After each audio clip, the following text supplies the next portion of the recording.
오늘 저희들에게 주시는 하나님의 말씀 로마서 9장 14절로부터 29절까지의 말씀입니다.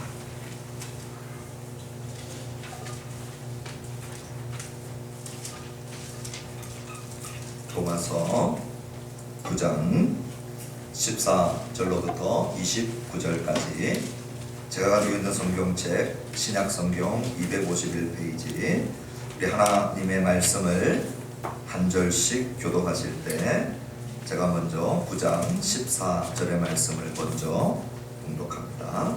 그런즉 우리가 무슨 말을 하리요? 하나님께 불의가 있느냐? 그럴 수 없느니라.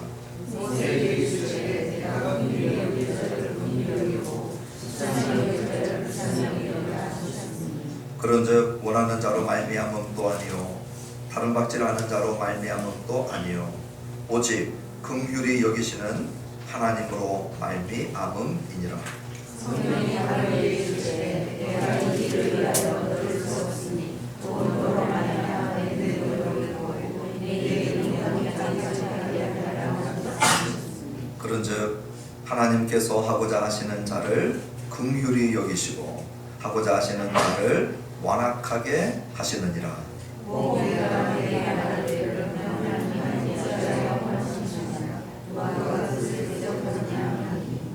이 사람아, 네가 누구이기에 감히 하나님께 반문하느냐?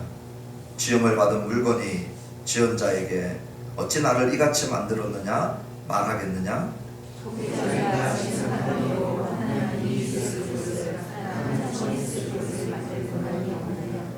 만일 하나님이 그의 진노를 보이시고 그의 능력을 알게 하고자 하사 멸하기로 준비된 진노의 그릇을 오래 참으심으로 관용하시고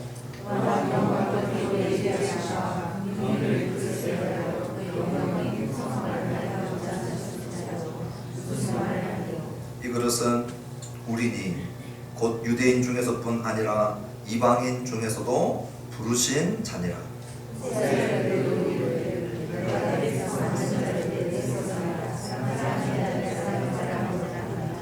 너희는 내 백성이 아니라 한 그곳에서 그들이 살아계신 하나님의 아들이라 일컬음을 받으리라 함과 같으니라.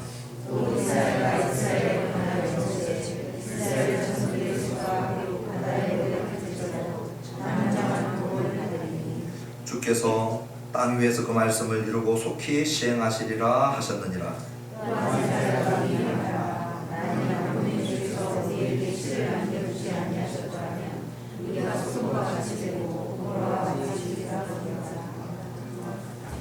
아멘. 성령 하나님, 한계가 많은 우리의 지혜로 우리 하나님을 다 이해하지 못함을, 또 우리 하나님의 섭리를, 우리 하나님의 주권을 다 알지 못함을 정직하게 그리고 겸손히 고백합니다. 오직 성령님께서 이 시간에 도우셔서 사도 바울을 통하여 로마 교회에게 하고 싶었던 그 말씀, 오늘 이 시간 여기 모인 우리 하늘나무교회 성도님들에게도 말씀하여 주시옵소서. 성령께서 보여주셔야 하고 깨닫게 하셔야 하고 도와주셔야 합니다. 오늘 이 시간에 그 역사가 우리 각 심령 속에 일어나는 시간 되도록 성령님 도우시고 함께하여 주옵소서. 예수님의 이름으로 기도합니다. 아멘.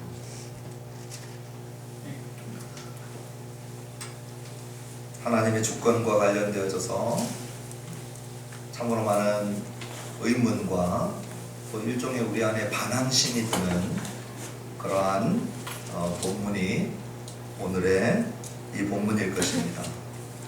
사도 바울도 이 문제가 쉽지 않은 문제였음을 알고 있었습니다. 로마서 8장에서 이 에베레스트 산이라고 하는 놀라운 이 절정에, 구원의 절정에 올라갔던 바울이 산 꼭대기에서 무엇을 느꼈을까요? 하나님은 결코 그의 부른 자들을 정죄하지 않으시고 그리스도 예수 안에 부른 우리들을 그의 사랑에서 끊을 것이 아무것도 없다. 그렇게 말씀해 놓고 난 다음에 딱 고개를 돌려보니까 하나님이 택한 이스라엘 자기 동족, 친족, 혈육 중에 그리스도를 배척하는 자들은 끊어진 자요 저주받은 자거든요. 그러니 뭐라고 합니까? 하나님, 만약에 당신이 택한 이스라엘 백성들이 끊어지고 저주받은 자라면 오늘 우리 복음 듣고 믿은 우리도 끊어지지 않고 저주받지 않았다는 것을 어떻게 알 수 있을까요? 라고 하는 질문이 생겼던 것입니다. 그래서 우리 9장 3절에 나의 형제 곧 고륙의 친척을 위하여 내 자신이 저주를 받아 내 고륙 친척 중에 지금 저주받고 끊어질 자가 있기 때문에 차라리 내가 그 자리에 들어간다 할지라도 이런 얘기들을 바울이 해냈던 것이죠. 그러면서 만약에 택한 자들이 끊어진다면 하나님의 약속은 폐하여지는 것 아닙니까? 하나님 스스로 약속 어기는 것 아닙니까? 이 반문을 했죠.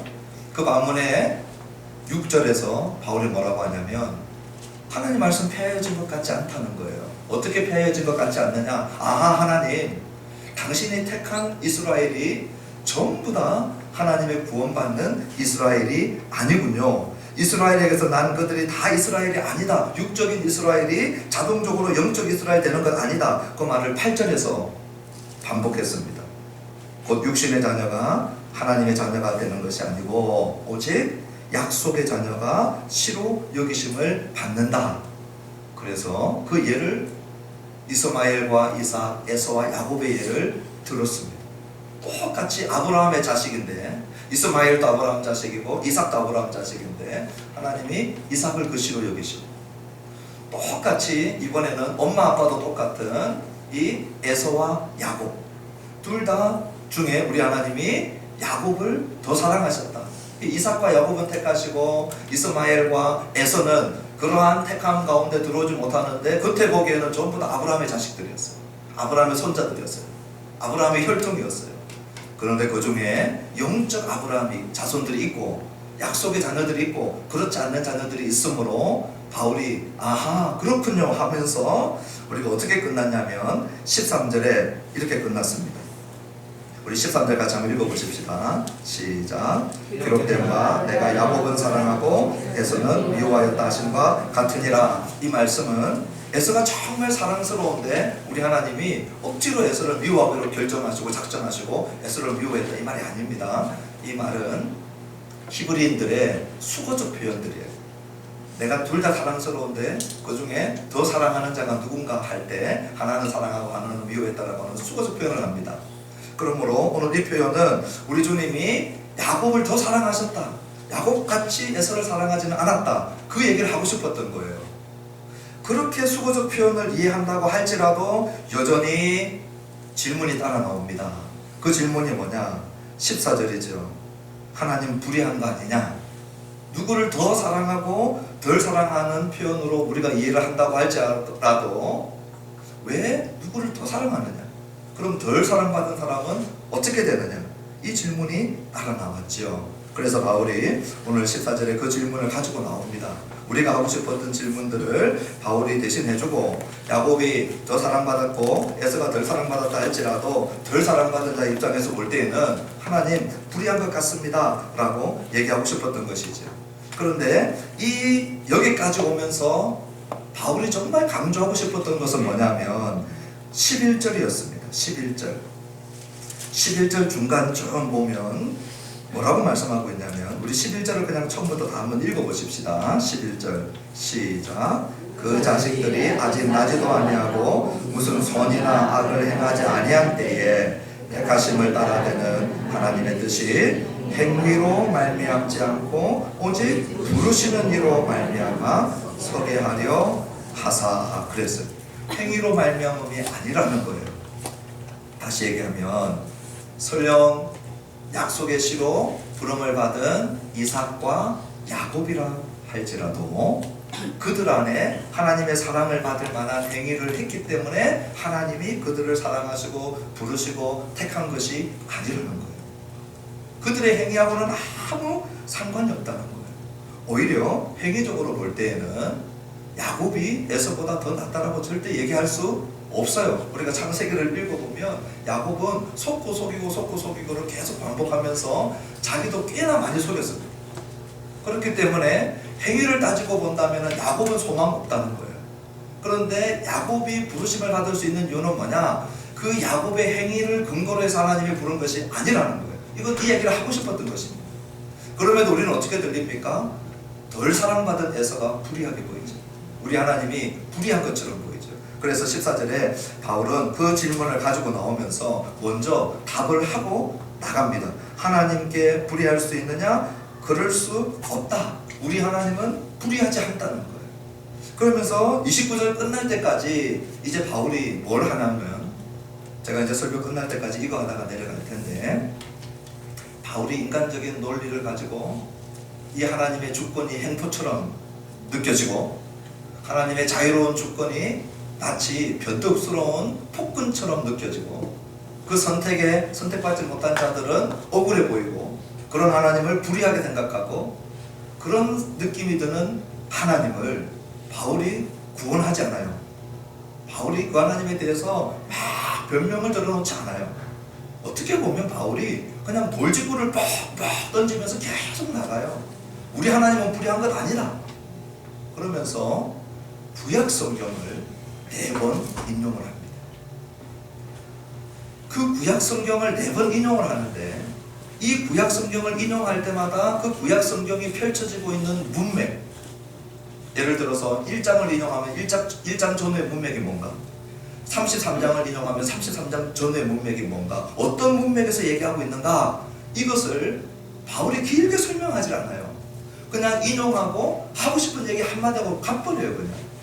그래서 제가 뭘 할 거냐면 29절 끝날 때까지 바울이 4번의 구약 성경을 인용하는데 그 바울은 짧게 인용하고 지나갔던 부분을 제가 바울보다는 조금 길게, 왜냐하면 바울과 유대인들은 지금 어떤 문맥인지 자기들은 너무 잘 알고 있거든요.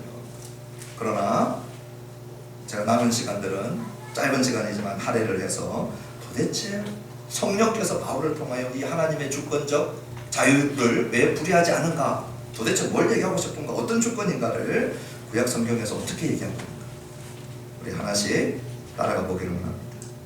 먼저 15절로 가보십시오. 우리 같이 한번 15절을 읽어보십시다. 시작.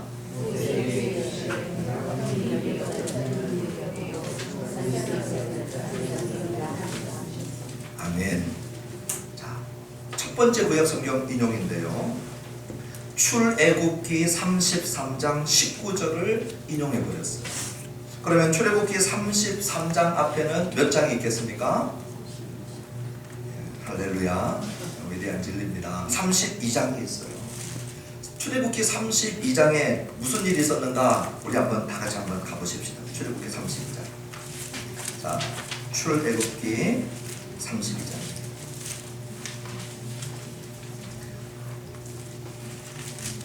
모세가 시내산 꼭대기에 십계명 돌판을 받아 내려오기 위해서 시내산 꼭대기에 올라가 있는 그 시간입니다.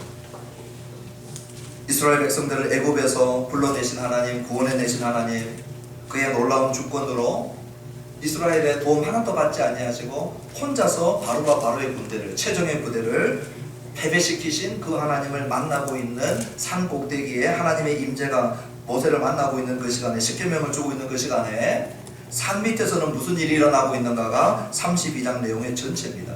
그걸 한마디로 얘기하면 금송아지 만들어서 이 금송아지가 우리를 여기까지 인도하신 하나님이다 하고 우상숭배하고 있었어요. 그것이 32장의 배경들입니다. 내용들입니다. 그러니 그 모습을 바라본 모세가 기가 막혔던 것이죠. 그 모습을 바라본 우리 하나님도 기가 막힌 것이죠. 그래서 우리 하나님이 출애굽기 33장에 와서 3절에 와가지고 뭐라고 하냐면, 우리 33장 3절 보십시오. 나 너희들랑 같이 안 가겠다, 그렇게 말씀하시는 장면입니다. 33장 3절입니다. 시작.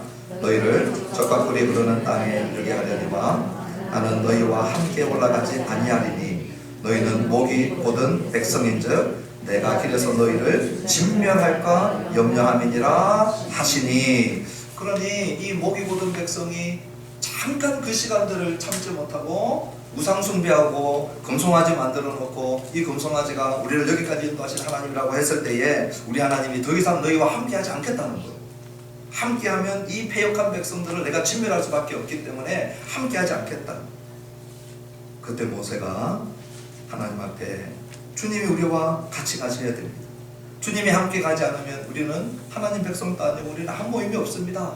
주님 우리와 함께 가셔야 됩니다. 주님 우리 가운데 주님을 드러내 주십시오 하면서 19절에 33장 19절 앞에 18절에 보면 모세가 이렇게 합니다.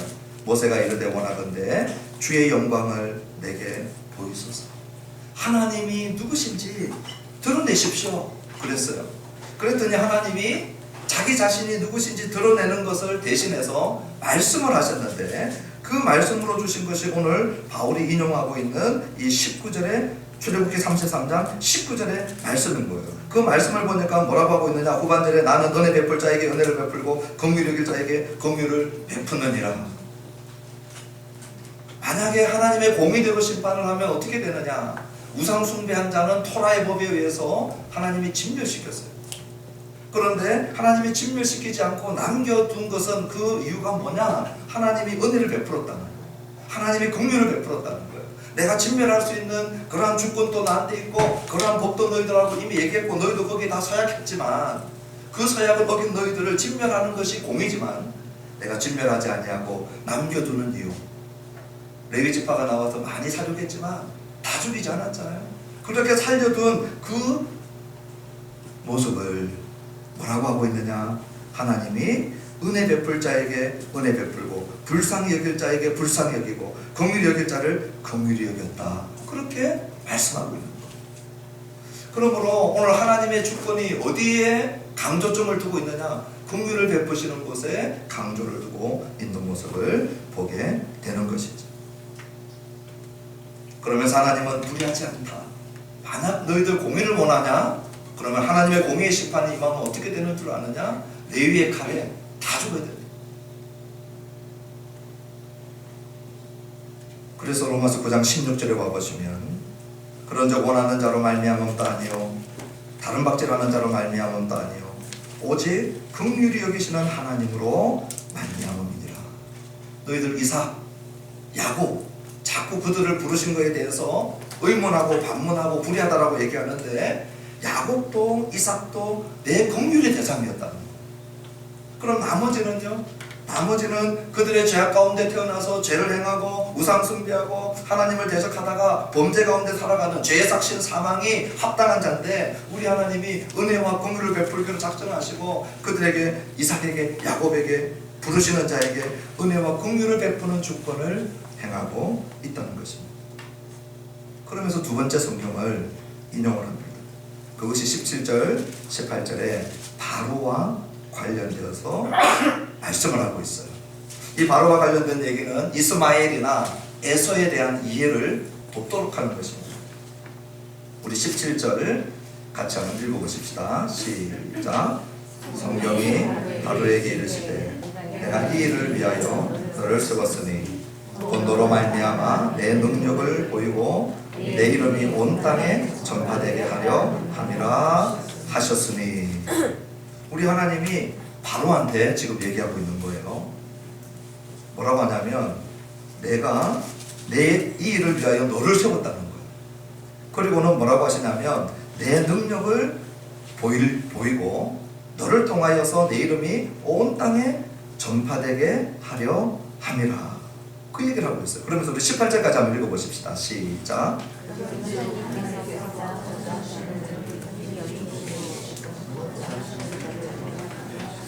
이 18절 마지막 부분에 완악하게 하고자 하시는 자를 완악하게 하시느니라. 이것 때문에 우리가 하나님 불의하다 생각을 하거든요. 하나님 좋아요. 진멸의 대상인데 긍휼을 베풀어 주셔서 그 긍휼을 베풀어 주신 것까지 좋습니다. 근데 바로 억울하잖아요. 바로 하고자 하시는 자를 마음대로 하신다면서요. 그리고 직접 오늘 18절에 완악하게 하셨다, 완악하게 하시느니라 했잖아요. 그러면 바로가 완악하게 된 것은 하나님의 주권적인 역사 때문에 완악하게 된 것인데 바로 억울하지 않습니까? 그 얘기죠. 이 바로에 대한 이야기가 출애굽기 9장 12절을 근간으로 해서 출애굽기에 나오는 바로 사건을 가지고 바울 사도가요, 그 출애굽기에 바로의 얘기를 다 안 해줬어요. 우리가 알고 있을 것이다라고 전제하고 이 한마디 하고 가버렸어요. 그런데 출애굽기의 내용을 살펴보면 무슨 얘기인지 우리가 이해하게 됩니다. 자, 이제 저를 보시면 모세가 태어날 즈음에 바로가 어떤 왕이었습니까? 기억나십니까? 모세가 태어날 때 이스라엘 백성들이 출산의 능력이 너무 왕성했어요. 우리 이제 무약통도 가시는 분들은 이게 자꾸 머리에 떠올라야 됩니다. 우리를 하나님의 형상으로 만드셨을 때 생육하고 번성하고 땅에 충만하라, 그렇게 말씀하셨거든요. 그런데 그 역행을 하죠. 우리 인류가 오늘 볼 것입니다. 그런데 아브라함을 통하여서 다시 하나님이 하늘의 별처럼 땅의 모래처럼, 이 땅의 뒷것처럼 바다의 모래처럼 이런 얘기 하시거든요. 뭐 하겠다는 거예요? 충만하게 하겠다는 거예요. 그 약속이 포로로 잡혀가 있는 이 이집트 땅에서도 성취되고 있는 거죠. 너무 왕성하게 이 포로들이 먹는 것도 제대로 못 먹고 일을 열심히 하는데 자식은 그냥 쑥쑥쑥 넣는 거예요. 그러니까 바로가 위협을 느낄 겁니다. 이대로 놔둬놨다가는 이게 전복되겠고, 그래서 어떻게 합니까? 남자아이 태어나면 산파 한 대씩 해가지고 다 죽여라 그랬어요. 응에 산파가 가서 남자면 다 죽였어요. 유아 살해자입니다. 영아 살해자예요. 바로 좋은 사람 아닙니다. 무고한 아이들의 생명을 얼마나 많이 죽인 살인자인지 모릅니다. 그것도 모자라서 이스라엘 백성들을 노예로 잡아가지고 이 포갑적 폭군 정치를 합니다. 만들어낼 재료는 주지 않고요, 더 많은 것들을 만들어내게 하고 벽돌 만들게 하고 농사 짓게 하는데 거기를 견디낼 사람이 아무도 없게끔 그런 아주 포악한 자예요. 그 바로를 우리 하나님께서 상대하고 계시는 겁니다. 그러면서 우리 하나님이 어떻게 하시느냐, 출애굽기 전체 얘기입니다. 모세를 통하여 보내서 하나님 백성 내보내라 그랬더니 바로가 얘네들 내 거다, 내 백성이다. 하나님이 정신을 못 차리는 거나 재앙을 계속 주면서 바로에게 기회를 줬습니다. 그럴 때마다 바로가 그 회개의 기회를 회개의 기회로 삼지 않냐고, 재앙이 쏟아질 때 잠깐 회개하는 것 같지만 돌이키지 않냐고 바로 완악하게 되고 강팍하게 되어졌습니다. 언제까지요? 자기 아들 묻을 때까지. 자기 아들 묻고 죽음의 권세가 자기 이 하나님께서 말씀하시는 대로 통치되는 걸 보고 그때 백기를 들고 내보냈죠. 그러니 출애굽기 전체에서 6번이나 하나님이 바로를 강팍하게 했다 나옵니다. 그런데 3번 바로가 자신을 강팍하게 한다 나오고, 7번 바로의 마음이 강팍하게 되어졌다 말씀하고 있어요. 그러므로 출애굽기 전체를 문맥으로 보면 어떻게 됩니까? 바로는 정말 선량하고 착하고 순수하고 하나님을 사랑하고 회개하기에 빠르고 하나님 앞에 납작 엎드리는 겸손한 사람인데, 우리 하나님이 아주 이 성격이 괴상해가지고 그런 바로의 순한 마음을 강팍하게 만든 게 아니라는 겁니다. 어린아이를 죽일 수 있는 사람은 보통 강팍하지 않고는 할 수 없어요. 그 일들이 이미 진행되고 있는 바로를 어떻게 하는 것입니까? 결국 내버려 두시는 겁니다. 하나님이 기회를 줬을 때, 하나님이 회개의 기회를 줬을 때 그 회개의 기회를 회개의 기회로 받지 않으면 어떻게 되느냐? 바로처럼 되는 것입니다. 그것을 로마서 1장 24절에 똑같은 맥락에서 이렇게 얘기했습니다. 그러므로 하나님께서 그들을 더러운 정욕대로 내버려 두셨다. 더럽지 않고 정욕적이지 않은 자를 우리 하나님이 프로그램 시켜가지고 멀쩡한 사람을 더럽게 만들고 정욕적으로 만들고 강박하게 만든 게 아니고요, 안에서 나오는 게 더러운 것들밖에 나오지 않는 자들에게 회개의 기회를 줬는데 회개하지 않냐고 끝까지 가면 하나님 어떻게 하시느냐? 그 강박한 대로 내버려 두셨다는 거예요. 바울이 지금 그 얘기하고 있는 거예요. 그런데 우리한테는 한 절만 바로 한 절 얘기하고 가버리기 때문에 이 출애굽기 전체 문맥을 못 보니까 하나님 불의한 것 같습니다, 그렇게 반문하는 것이죠. 바울은 뭐라고 합니까? 우리 하나님 불의하시지 않다라고 말씀하고 있는 것입니다. 자, 그랬더니 19절에 아직까지 해결되지 않은 질문이 따라 나옵니다. 뭡니까? 그러면 그대로 내버려 두신 것, 바로를 그대로 내버려둬 놓고, 그 강박한 그대로 내버려둬 놓고, 그러면 하나님이 내버려뒀으니까 허물하지는 말아야 됩니다. 하나님 내버려뒀지 않습니까? 그 잘못을 지적하거나 허물하시지는 말아야 되죠. 그런데 하나님이 어찌하여 허물하시느냐? 하나님 왜 바로를 허물했다 하느냐? 책망하시면 안 되죠. 하나님이 내버려뒀잖아요. 이 질문을 19절에 하는 것이죠. 그런 질문을 하는 자에게, 그런 질문을 하는 사람들의 논리는 뭡니까? 누가 그 뜻을 대적하느냐? 누가 하나님 뜻 대적할 수 있습니까? 하나님이 이 주권자이신데 하나님 뜻 대적 못하는데, 그럼 바로도 결국은 하나님 뜻대로 내버려 둔 것인데, 그러면 허물하지는 말아야 됩니다. 그 논리였어요. 그 논리를 펼치는 이 사람에게 사도 바울이 자상하게, 우리 하나님 원래 그런 분 아니고요, 우리 하나님 마음씨 좋은 분인데, 뭐 이런 설명을 안 하는 거예요. 짧게 구약 성경 인용해 나가면서 바울이 이 질문에는 뭐라고 하냐면요, 토기장의 이유를 하고 있어요. 우리 같이 한번 20절, 21절 같이 한번 읽어보십시다. 시작. 이 사람은 네가 누구이기에 감히 하나님께 방문하느냐? 짐을 받은 물건이 지은 자에게 어찌 나를 이같이 만들었느냐 말하겠느냐? 토기장이가 지는 한 덩이로 하나는 위에 쓸 그릇을, 하나는 천에 쓸 그릇을 만들고 나니 없느냐? 우리 22절 23절까지 시작. 만일 하나님이 그 진노를 보이시고 그의 능력을 알게 하고자 멸하기로 준비된 진노의 그릇을 오래 참으심으로 관용하시고, 또한 영광받기로 예비하신 바 그 긍휼의 그릇에 대하여 그 영광의 풍성함을 알게 하고자 하셨을지라도 무슨 말을 하리요? 토기장의 비유를 가지고 와서 얘기를 하십니다. 진흙이 토기장이한테 와가지고 왜 이렇게 만들었느냐 말하는 진흙 본 적이 있느냐, 그 얘기하는 거예요. 저희 아이들이 어렸을 때 이 플레이도우를 가지고 많이 놀았어요. 문방구에 가서 이 찰흙 같은 이 플라스틱 같기도 한 이런 재질을 가지고 막 만들고 놀아요. 근데 만든 거 보면 자기들 마음대로 만들어요. 이래비 만들고 싶은 대로 만들고, 이래비 만들고 싶은 대로 만들고, 자기들 원하는 대로 만들어요. 제가 보니까 이렇게 어떤 때는 좀 모양이 나기도 하고 어떤 때는 모양이 안 나기도 하고 그래요. 근데 모양이 좀 안 난 대로 만들었을 때, 그때 제가 귀를 갖다 대고 자세히 제가 들어보려고 했거든요. 그 잘못 만들어진 그 플레이도우가 우리 이래비나 예리한테 나한테 왜 이렇게 해? 한 적이 없었어요. 좀 바울이 진흙과 토기장이 얘기하면서, 진흙은 토기장이한테 방문할 권리와 권세가 없다는 얘기를 하고 있는 거예요. 토기장이는 진흙 한 덩어리로 귀에 쓸 그릇, 천에 쓸 그릇 만들 자유가 없느냐? 그 자유가 토기장이한테 있다는 거예요. 그러므로 우리 하나님이 진노를 보이려고 그 능력을 알게 하고자 지금 바로 얘기하는 것이죠.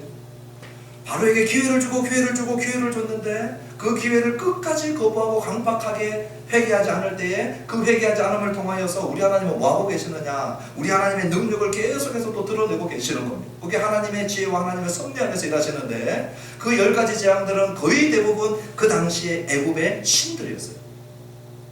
바로에게서는 자기의 신들이 하나씩 나와서 싸워주고 있었는데 번번이 피하는 것이죠. 하나님이 참신이 누구인가를 드러내시고 계시는 거예요. 자신의 능력을 드러내시고, 그리고 자신의 이름을 온 땅에 드러내시는 그 도구로 사용하고 계시는 하나님의 자유, 하나님의 주권, 거의 선포식으로 얘기합니다. 타협이 없어요. 그러면서 무슨 얘기를 하냐면 진노의 그릇과 긍휼의 그릇을 얘기합니다. 22절에 진노의 그릇이 오래 참으심으로 관용하셨다 그랬어요. 우리 하나님이 긍휼에 풍성하시기 때문에 오래 참으시고 관용하시고, 그리고 영광받기로 예비하신 긍휼의 그릇 이야기를 하십니다. 긍휼이 담겨지는 그런 얘기를 하는 것이죠.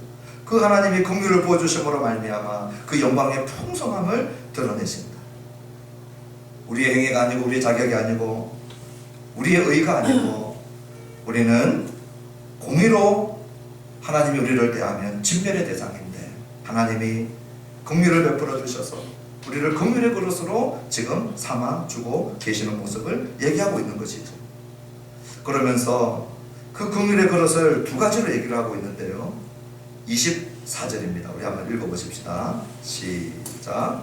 이 그릇은 우리니 곧 유대인 중에서뿐 아니라 이방인 중에서도 부르신 잔이라. 유대인 중에도 이 긍휼의 그릇이 있고 이방인 중에도 긍휼의 그릇이 있다는 것입니다. 그래서 남은 25절부터 29절은 먼저 이방인들이 어떻게 긍휼의 그릇이 되었느냐 호세아를 통하여 말씀하고 계시고, 어떻게 유대인 중에서 긍휼의 그릇이 나왔느냐 이사야를 통하여 말씀하고 계십니다. 먼저 이방인 중에서 어떻게 긍휼의 그릇이 나왔는가 25절을 보니까 호세아를 통하여 25절 26절 같이 읽어보십시다. 시작. 호세아에 그래도 이르기를 내가 내 백성 아닌 자를 내 백성이라 사랑하지 아니한 자를 사랑한 자로 부르리라. 너희는 내 백성이 아니라 한 그곳에서 그들이 살아계신 하나님의 아들이라 일컬음을 받으리라 함과 같으리라. 내 백성 아닌 자들, 이스라엘 아닌 자들, 유대인 아닌 자들, 이방인들이 우리 하나님께서 내 백성 삼겠다는 것입니다. 이방인들을 내 백성 삼을 수 있는 자유가 내한테 있다는 것입니다. 이방인들을 나의 백성 삼는 긍휼을 베풀 그 긍휼의 주권이 나에게 있다는 것입니다. 저들의 자격이 없는데, 저들의 의가 없는데 그 이방인을 할지라도 내 백성 삼을 수 있는 자유는 나의 주권이라는 것이에요. 그러면 유대인 중에 긍휼의 그릇은 어떻게 됩니까? 27절, 28절, 29절입니다. 같이 한번 읽어보십시다. 시작. 또 이사야가 이스라엘에 관하여 외치되 이스라엘 자손들의 수가 비록 바다의 모래가 될지라도 남은 자만 구원을 받으리니 주께서 땅 위에서 그 말씀을 이루고 속히 시행하시리라 하셨느니라. 또한 이사야가 미리 말한 바 만일 만군의 주께서 우리에게 씨를 남겨두지 아니하셨더라면 우리가 소돔과 같이 되고 고모라와 같았으리로다 함과 같으리라. 어떻게 이스라엘 중에 긍휼의 그릇이 남아서 부르심을 받고 구원받는 자리에 들어갈 수 있었느냐? 오늘 29절에 이렇게 얘기하고 있는 것이죠. 우리 주님이 남겨주셔서, 원래대로 하면 진멸돼야 되는데 이스라엘이나 소돔이나 고모라나 똑같다는 거예요. 우상숭배하고 동성애하고 그리고 친족인지 가족인지 근친인지도 구별하지 못하고 성적 타락의 극치에 이르고 소돔과 고모라, 불과 유황이 쏟아져서 멸망받고 진멸받았던 소돔하고 고모라하고 이스라엘하고 다를 게 있느냐? 하나도 없다는 거예요. 그것이 이스라엘의 역사였거든요. 그런데 어떻게 하다가 이스라엘이 구원을 받았느냐 봤더니 우리 주님이 남겨주셨대요. 남겨주셨대요. 그 남김을 받은 자야말로 긍휼의 그릇이 되어져서 하나님께서 그들에게 긍휼을 베푸는 그 주권적 자유를 가지고 긍휼 베푸는 데 쓰고 계시는 하나님. 만약에 하나님이 긍휼을 거두시면 어떻게 돼요? 우리는 소돔과 고모라하고 똑같아요. 이스라엘이든지 이방인든지 다 똑같다는 거예요. 그런데 하나님이 자신의 주권으로 긍휼의 그릇을 삼아서 그 영광의 풍성함, 자신의 긍휼의 영광이 얼마나 풍성한가를 드러내시기로 작정하시고 긍휼을, 자비를, 은혜를 자격이 안 되는 자들에게 부어주셔서, 그래서 이방인들 중에 하나님 자녀가 나오고 이스라엘 백성 가운데 남은 자가 있다는 것을 말씀해주고 있는 것입니다.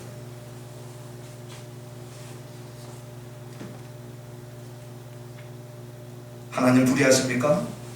여러분 하나님의 공의의 심판 원하십니까? 공의의 하나님 만나기를 원하십니까? 여기 있는 목사부터 하나님 앞에 서지 못할 것입니다. 바울이 얘기한 대로 우리 하나님이 불의하시느냐? 결코 그렇지 않으시다. 오늘 하나님께서 야곱과 이삭과 이스라엘의 남은 자들과 오늘 이방인 중에 우리를 불러고 원하시는 이 구원의 모든 행위들, 오늘 우리 하나님이 우리를 향하여서 그의 주권적인 자유하심 가운데 긍휼의 그릇으로 삼고자 오늘 우리를 부르고 계시는 모습을 저와 여러분들이 본문을 통하여서 볼 수 있게 되기를 바라요. 하나님을 향하여서 반문하고 하나님을 향하여서 의문하는 우리들을 이사야서 49장 16절에 이런 얘기를 하고 계셔요. 제가 읽어드리겠습니다. 너희의 배역함이 심하도다. 토기장이를 어찌 진흙같이 여기겠느냐. 지음을 받은 물건이 어찌 자기를 지은 이에게 대하여 이르기를 그가 나를 짓지 아니하였다 하겠으며 빚음을 받은 물건이 자기를 빚은 이에 대하여 이르기를 그가 총명이 없다 하겠느냐. 이스라엘 백성들이 하나님을 향하여 이렇게 하고 있었어요. 하나님을 향하여서 삿대질을 하고 하나님을 향하여서 반문하고 있었거든요. 그때 이사야가 너희의 배역함이 심하다. 토기장애를 어찌 진흙같이 여기겠느냐. 오늘 바울은 하나님의 주권에 대해서 그 농도와 밀도를 낮추어 가지고 오늘 우리가 삼킬만하게 쉽게 부드럽게 뼈를 다 빼고 바른 고기살을 우리 입에 넣어주지 않아요. 21세기의 현대인들, 지성인들이 삼키기에는 여전히 껄끄러운 하나님의 주권적 자유를 얘기해요. 저는 우리 성도님들이 묻고 싶어요. 꼭두가시 하나님을 원하시고 내가 디자인한 대로 디자인되는 하나님을 원하시고 내 호주머니에 넣고 싶을 때 넣고 내가 원하는 박스 안에 내가 만든 박스의 크기만큼 집어 넣을 수 있는 하나님을 원하시며 그 하나님을 생명을 다하여 예배하고 믿으시겠습니까?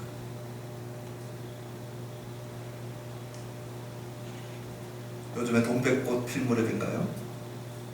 제가 드라마 제목을 잘 모르겠는데 하여튼 동백이 아시나요? 네. 하여튼 동백이가 너무 유명해가지고 왜 사람들이 동백이 하나 그래서 이렇게 명장면 몇 커트 나와 있는 게 있더라고요. 끝났죠? 예.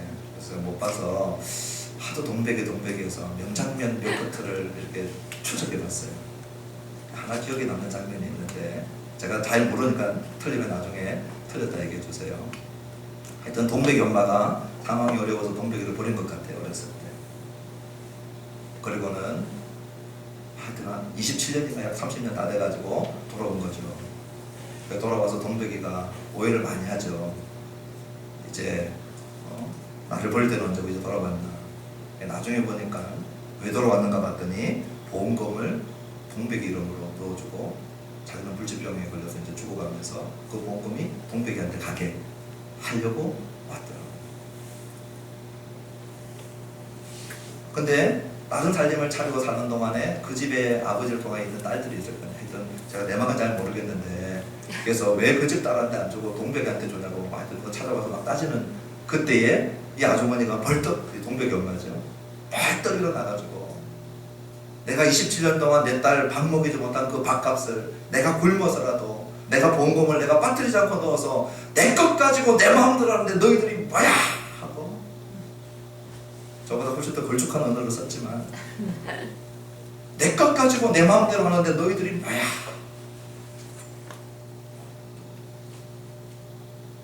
우리 하나님이 동백이 어머니보다도 주권적 자유를 선포할 자유가 없다고 생각하십니까? 내 것 가지고 내 마음대로 하는 동백이 어머니의 딸을 향한 마음보다 우리 하나님이 긍휼과 자비를 베푸시고 불의해 보이십니까? 그 긍휼과 자비를 베푸신 하나님이 불의하신 하나님이라고 느껴지십니까? 자기 아들을 우리를 위하여 죄인을 위하여 내어주시는 하나님이 불의한 하나님이라고 생각하십니까? 하나님의 신실과 진심과 전심을 다하여 우리를 사랑하시는 하나님이 그의 주권적 자유를 가지고 자기 것을 가지고 자기 마음대로 하는데 그것도 핵심이 뭐냐? 긍휼이에요. 긍휼. 오늘 본문 전체는 내가 긍휼 베푸는데 내 마음대로 하겠다는 이야기를 하고 계시는 겁니다.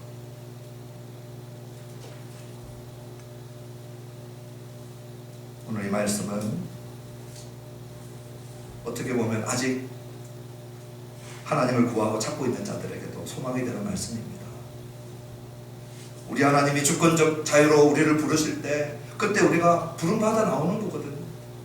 하나님이 우리를 불러내실 때 죽은 나사로를 하나님이 불러내시면 4일 동안 송장에 썩어 문드러진 그 나사로도 우리 부르시는 주님의 말씀에 순응하고 아멘하고 나와야 되거든요.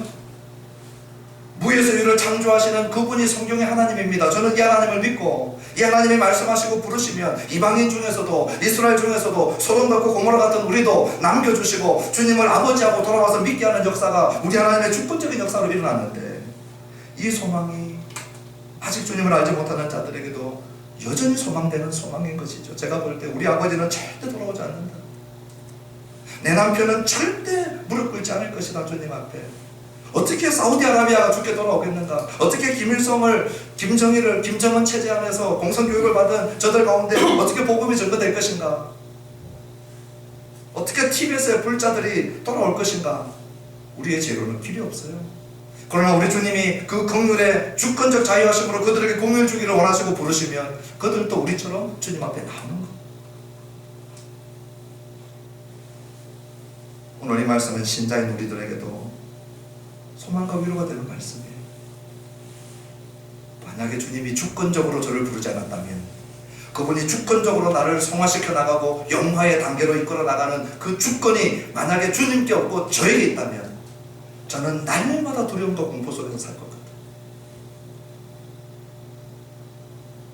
그러나 나를 부르시니까 나를 거룩하게 계속해서 이끌어 가시고, 나를 거룩하게 하시는 이가 나를 주님 앞에 영화롭게 세우시는 일에 주권적인 인도하심으로 이끌어가는 것을 알고 믿고, 바울이 그렇게 선포하고 바울도 그렇게 믿기 때문에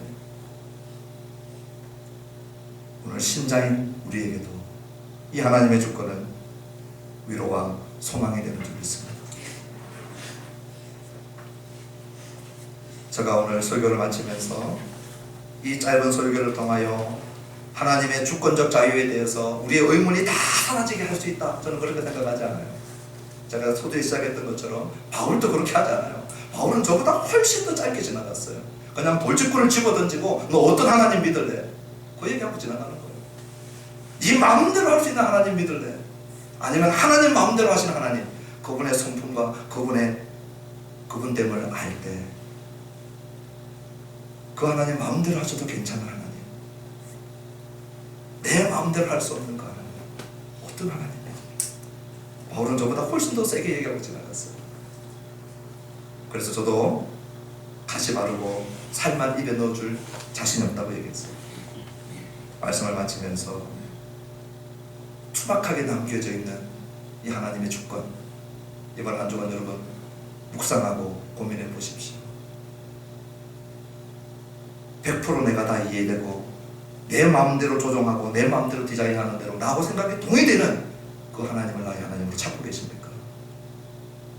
아니면 내가 다 이해하지 못하지만 욥처럼, 욥이 얼마나 많은 반문을 했는지 몰라요. 우리 하나님 앞에 그의 인생을 돌아보면서 내가 무슨 죄를 특별하게 지었는지 친구들이 와서 하나같이 하는 얘기들이 나를 후벼 파는 얘기들을 하고 있을 때, 이 욥이 흔들리고 있을 때 하나님이 뭐라고 했는지 아시죠? 내가 땅에 기초를 놓을 때 너 어디 있었느냐?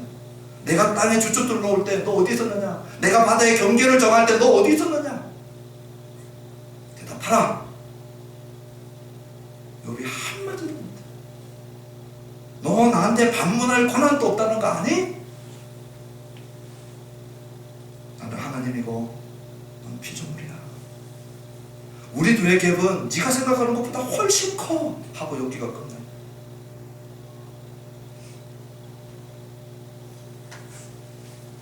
우리와 하나님의 갭이 얼마나 큰지, 그러나 그 하나님이 긍휼의 하나님이심을 오늘 저와 여러분들이 붙들고 살아가게 되기를 주님의 이름으로 축원합니다. 우리 나를 지으신 이 하나님 찬양하시고 성찬 준비하시겠습니다.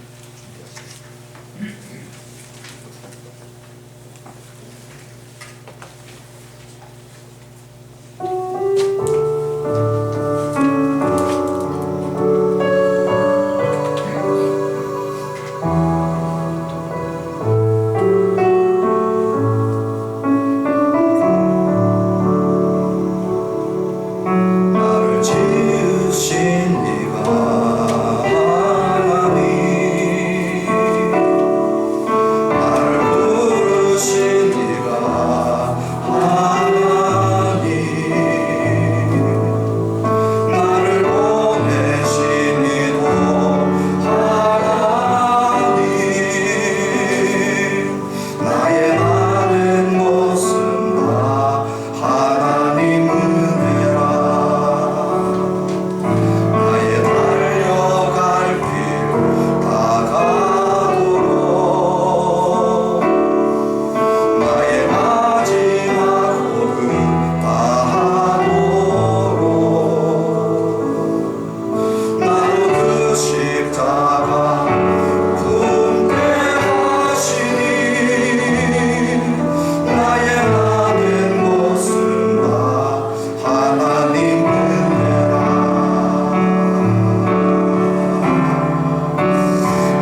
우리의 창조주이시고요,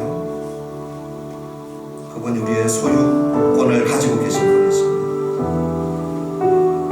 우리를 부르신 이가 하나님입니다. 우리는 부름받을 자격과 권리가 있는 자가 아닌데 하나님이 긍휼의 그릇으로 우리를 보시고 긍휼을 부어주신 것입니다. 우리를 부르신 하나님 감사합니다.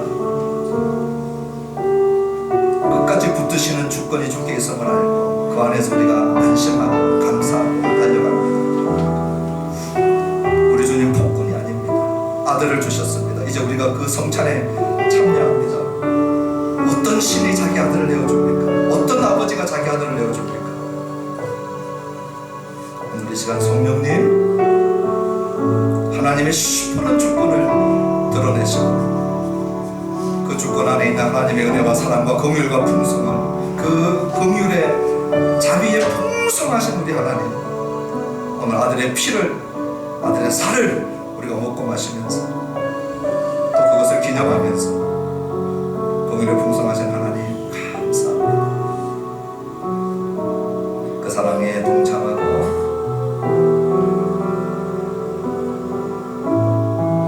그 사랑에 머무는 우리가 되기를 원합니다. 각자 성찬받기 위하여 자신을 돌아보시고 기도하는 시간 갖기를 원합니다.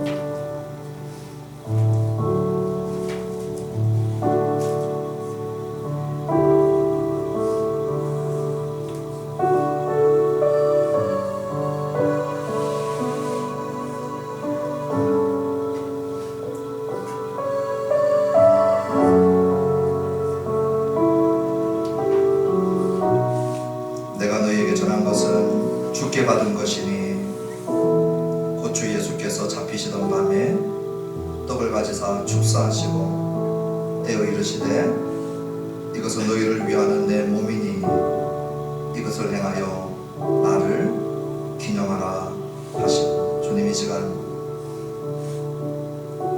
자신의 몸을 떼어서 우리를 먹이신 우리 주님의 사랑, 오늘 이 시간 우리도 먹고 그 사랑 안에 거하기 원합니다. 믿음으로 동참하는 모든 지체들 성령께서 특별한 은혜로